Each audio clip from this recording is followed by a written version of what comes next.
কাজী সালাউদ্দিন পঞ্চম দফা বাফুফের সভাপতি হিসেবে নির্বাচন করতে না পারলেও প্রধান নির্বাচক হিসেবে টানা পঞ্চমবার দায়িত্ব পেলেন সাবেক সরকারি কর্মকর্তা মেজবাউদ্দিন আহমেদ।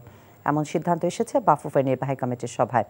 নির্বাচনের জন্য 133 জনের কাউন্সিলরশিপ চূড়ান্ত হয়েছে সভায়। কুশল ইয়াসিরের রিপোর্ট। বাফুফের 11তম সভায় কাজী সালাউদ্দিন আমলের শেষ সভা হবার কথা ছিল, যদিও ফিন্যান্স কমিটির কিছু সিদ্ধান্তের জন্য আরেকটি সভা করবে বর্তমান পর্ষদ। নির্বাচনকে কেন্দ্র করে 3 সদস্যের কমিশনের অনুমোদন দেয়া হয়েছে এদিন। প্রধান নির্বাচন কমিশনার হিসেবে রয়েছেন মেজবাউদ্দিন আহমেদ। 2008 থেকে 2020 সাল পর্যন্ত 4 দফা দায়িত্ব পালন করা এই সরকারি কর্মকর্তার ওপরই ভরসা রাখল সালাউদ্দিন নেতৃত্বাধীন পর্ষদ।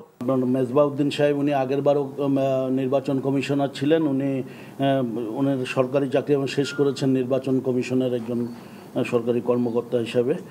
আর সুরায়া আক্তার জাহান উনি অতিরিক্ত সচিব জনপ্রশাসন মন্ত্রণালয়ে সংযুক্ত হিসাবে আছেন।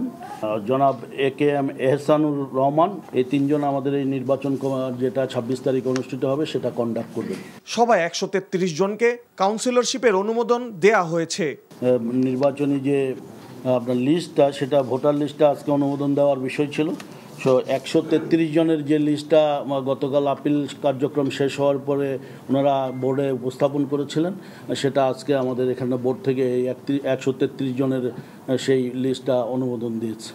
এছাড়া AFCর অর্থায়নে বাফুফে ভবন সংস্কার ও মিডিয়া কমপ্লেক্স তৈরির অনুমোদনও দেয়া হয়েছে এদিন। কুশল ইয়াসির, NTV নিউজ, ঢাকা। সাময়িক বিচ্ছেদ শক্ত বাঁধন তৈরি করে।